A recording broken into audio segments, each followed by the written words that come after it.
Hello, welcome to Build. Today I'm really excited because back in the studio I have Alexa, another PM here at Drift, and today we're going to talk about the story time. So a couple episodes we talked about the one-pager, which is how to figure out and gather all the things you need for the problem that you want to solve. And today we're talking about what happens after the one-pager, which is the story time. So we're going to talk about what it is, why it matters, and how you guys can do it with your teams as well. So the story time is what you do, like I said, after you write a one-pager. It's how you go from outlining the job to be done to actually working on the solution.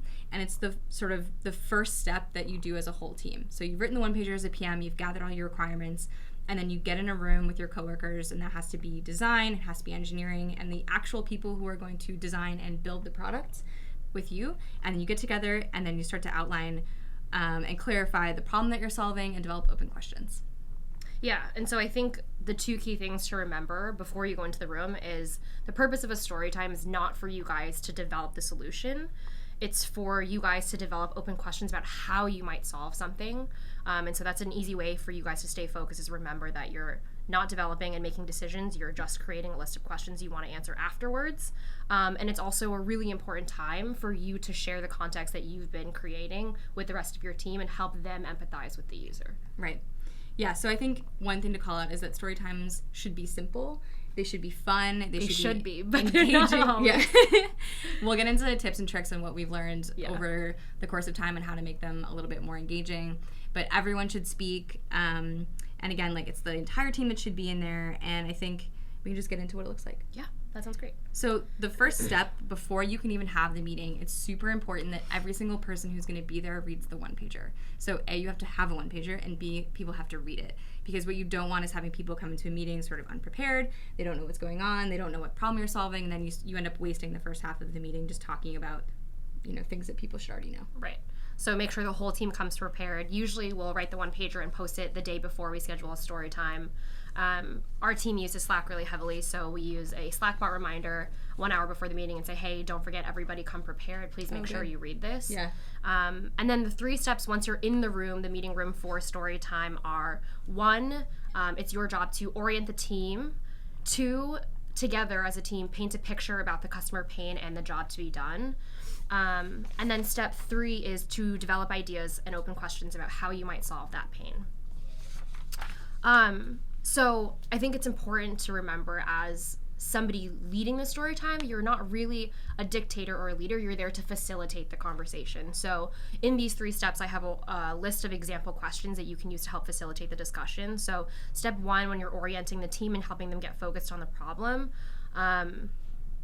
we come together, and I always start every story time by saying, what is our goal of this meeting? Remind everybody that we're here not to create solutions, but to create a list of questions. Yeah, I think it's really important. Actually, we were in a story time yesterday. A new PM on our team, this is his first story time. And afterwards, we were talking about, how we could have done that better. And I think the one thing that we didn't do a great job of was zooming out and starting with, why are we doing what we're doing? Yeah. Why does this matter? Not only for the specific problem that we're solving, but in the context of our business. Because one of the things I like to remember is, from the one-pager to story time to all the steps that come after, is that they're all moments where you can decide not to go forward. Yeah. Right? So, you have to remember why you're doing it, and you have to be able to answer the question of, should we still do it? Yeah, and that's also a good opportunity for you to share your work with the rest of your team. I've worked with a lot of engineers and designers before who are highly skeptical, so it's your job to say, this is the research that's been completed, we've talked to these customers, here's what we've been hearing, here are the milestones that we've completed so far, and here's where we are in our journey together, and kind of zoom everybody out of what you're there to do today. Right. And so, and I think another important thing to start the story time with is, here's what we're going to do next after this story time. So it helps kind of provide constraints around, don't worry about this other idea that we're going to tackle later. Let's focus on right now. Yeah, I think that's really important to call out, is that when you're starting to bring people in the room who maybe haven't done this type of thing before, if you've never done a story time, you'll have people who start to think about the full scope of everything you could build and all the problems you could solve, and then it's really hard to focus on the one thing that you want to work on. Yeah. So I guess that's probably a good way to sort of say, we know that these other things exist, but we're not going to work on them today. Yeah. And doing it up front helps prevent any rabbit holing later on in the discussion. Got it. So that's step 1, orienting the team. Step 2, together we paint a picture about the customer pain and what the job to be done is. some of the worst story times that I've led have been ones where I was the one who wrote down the job to be done, all of the research about the customer, things we know about them. And I think it's not only because I was the one talking at the team and sharing that context, but it was also because I didn't give the rest of the team an opportunity to get comfortable talking out loud and sharing their ideas. And so step 2, painting the job to be done, is really like a softball way to get your team to start speaking up. Right? So I'll get in front of the room and I'll say like, okay, like who's the user that we're solving for today? Which persona are we focused on? And then we'll go through like the Clay Christensen's, like what progress are they trying to make? What is their ideal outcome here?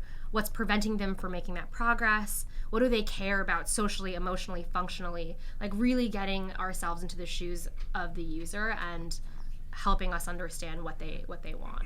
What happens if someone in the room or no one speaks? Yeah, I think that's why every step I have a list of questions, is because it's your job to come prepared with those juicy questions that will help people speak. And to be honest, sometimes I'll try and like call people out and say like, hey, how are you thinking about this? And what's really helpful is storytime doesn't have to be about your personal opinion. It's more of like, do you think this would help the user get to where they're trying to go? If you try and orient the team around the user, it makes it less of a like, this is my idea, it's a good or bad idea. It's more about like things that they've heard. Yeah, and you shouldn't even be talking about ideas specifically. Yeah. Right? Because if the goal of the meeting is to define the problem and develop open questions, then you're talking about the problem that you want to solve and not any idea that you have of the solution.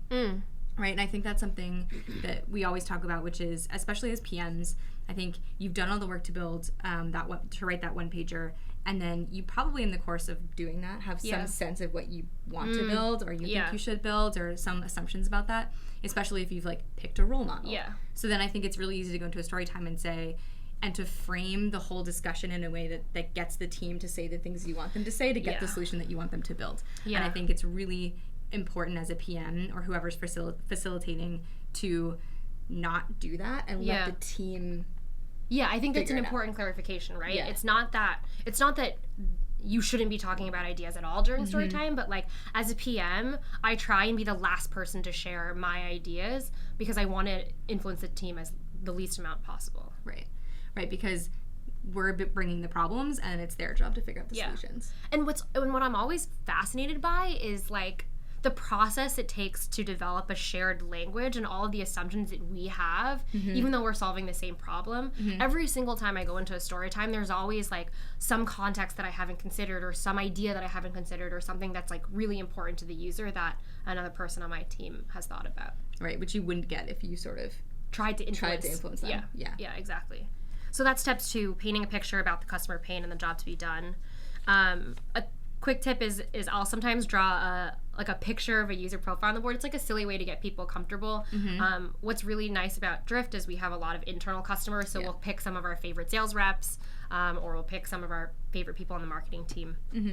But again, reminder that you're a facilitator, not a dictator here. So as much as possible, you should be talking the least. Yep.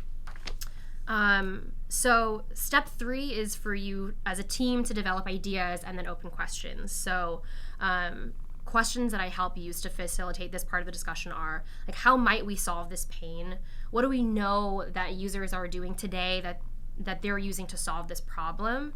And then some inversion, like what will this look like if it's successful? What will this look like if it fails? And then what open questions do we have around how we might approach these solutions? And we kind of keep iterating over these questions and solidifying this list of open questions. And then at the end of that, you have just tactically, you'll have a whiteboard that has usually some part of it which has outlined the person and the problem that you're solving for. Then you have this like big jumble of open questions. And so it's like 3 parts. You'll have like the user and the job to be done, and then it's like a bunch of random ideas, and it gets like kind of chaotic in the middle, and then on the right it's like your clarified list of open questions that you pulled out of that idea and brainstorm. Right. And I think it's the really important thing to remember is that it's not just that you develop this list of open questions, it's that then you have to go one by one through the questions, decide which ones you're actually going to answer, and add a DRI. Yes. Or directly responsible individual. Yeah. Because if you think about it, if you go through this whole process, you leave the meeting and you don't decide who's going to answer those questions, you'll never answer them, and you'll all just build what you assumed you'd build in the first place. Yeah. Which I've definitely seen happen if we were trying to move really quickly and you do a story time because you're supposed to, but then everyone just does what they thought they would do.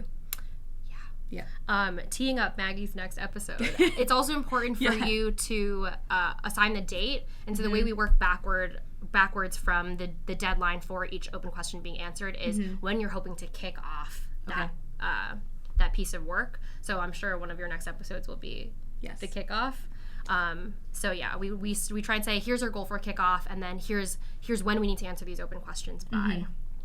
Yep, and I think another thing that I try to remember is that you can come back to story time. So there's not a limit on, you only get to do it once, and when you do it, that's it.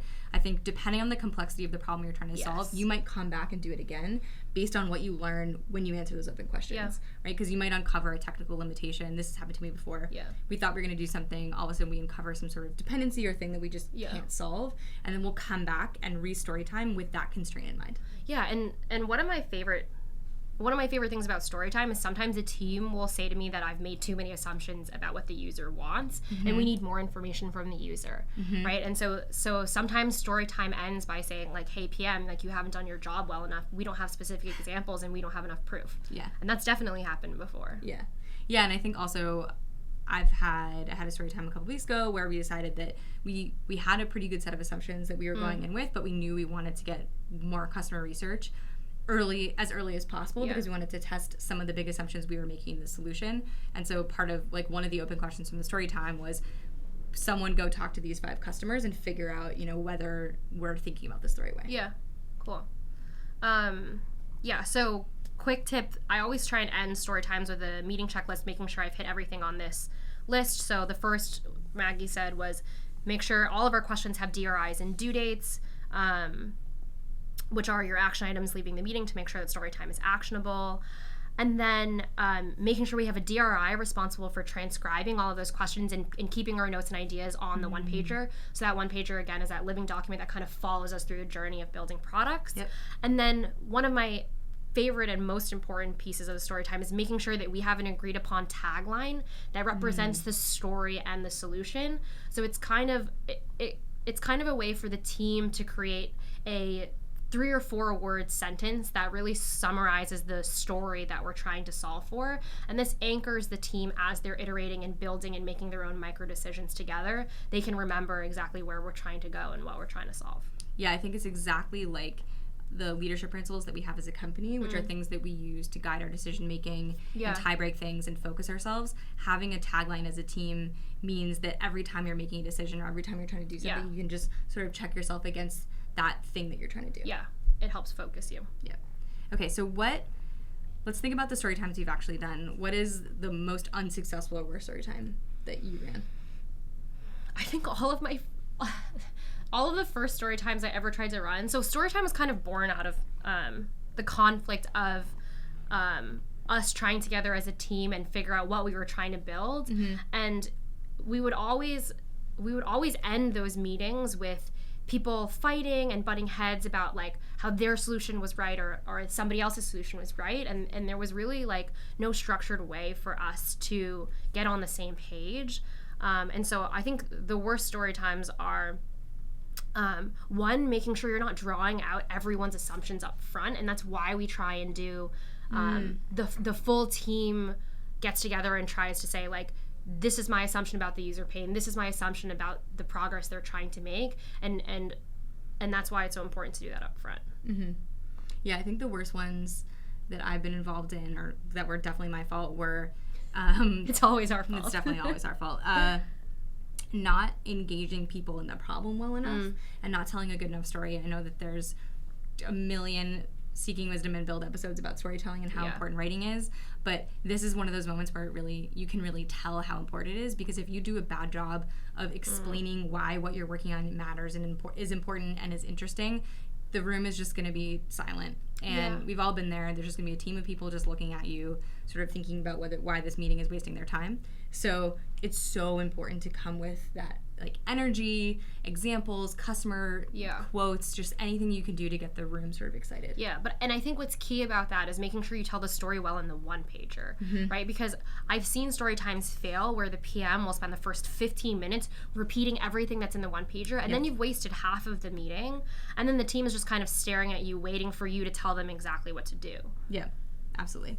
So what was the best one that you've done? I think the best and my favorite one was when we were painting the job to be done, we realized that to really understand where the user was coming from, we needed to understand like where we fit into their day-to-day process. Yep. And so we drew out a user journey of like, you know, this is what the sales rep does when they get into work. Here's when they open Drift. Here's when they might be leaving their desks, and here's where we might need to fit into that. And it really helped everybody get excited about like the little nuances of making sure we capture users' attention. Like too often when we're designing solutions, we assume the best and assume that they're like they care about using our product, they're engaged, they already understand what it's going to do for them. And so that was a really powerful moment. Yeah. I think making sure that your job to be done is well defined and scoped at the beginning leads to much better story times. Yeah, and always come prepared with specific examples, like specific things that customers that you can name and bring up a picture of have tried to do. Yeah. What about, you mentioned taglines. What's the best tagline that you guys have had?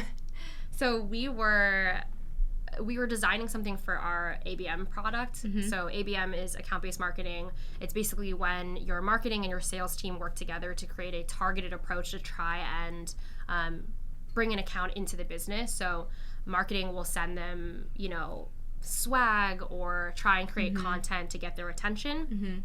And so our tagline was, when you're a target account, you're family. It's basically a plan like the Olive Garden tagline. But so what we were trying to create was like this fast lane experience where it made them feel welcome, made them feel like we already knew who they were. And so, our team likes pasta. So. I think wherever you can, even if you don't have a neat tagline based on Olive Garden, at least naming your feature or giving the project that you're working on some sort of name that's not only relevant to the engineering team and the design team, but also the full company is so helpful, because then when people, it helps you get them excited, it helps you sort of communicate what you're working on, and I think it's really easy. It's hard to explain ABM maybe to someone who doesn't have that matter to them in their day-to-day, but it's easy to say when you're a target account, your family. And I think, the tagline doesn't always have to perfectly describe the problem. It can also just describe like how you want to solve the problem and plant a flag for the team. And so another example for a product we were building is we wanted to make it as WYSIWYG as possible, like make it so that whatever the user sees is what they got as their output. And so that was kind of our hashtag, our tagline for that story time, which made it really easy because there was a lot of complexity in how we wanted to solve it, but that helped share the why and like the where we're going with the team, and then it was easy for us to solve from there. Cool. I think the only other thing that I would mention about story times and tips and tricks is a phrase that Trevor on our team always says, which is pencils, not pixels. So again, I think we've all dealt with the stereotypical engineering team who might want to go very, very deep into some details. And it's really important to say, this is our opportunity to think at the pencils, not pixels level. We're just sort of sketching out problems. We're thinking about options. And this is when everyone on the team gets to be involved. So I think another point, when I was on a team where we didn't do story times, which is we would get to the point where someone's building something and maybe it didn't turn out the way we wanted, and then the person building it would say, like, well, this is what you asked for. Right? And they don't have any agency over the thing that they're building, and so they don't really care about it. And this allows you as a team to get everyone excited before you've done anything. So that by the time you're actually building the thing, everyone's already bought into the problem, they're bought into the solution, they've been involved in it from day one, and so it's a team thing, not just my PM told me to build this thing. And another way to prevent the rabbit holing, like you mentioned, is to ask the question, like, how might we develop this into a question that we can answer later on and try and like bring everybody back. Smart.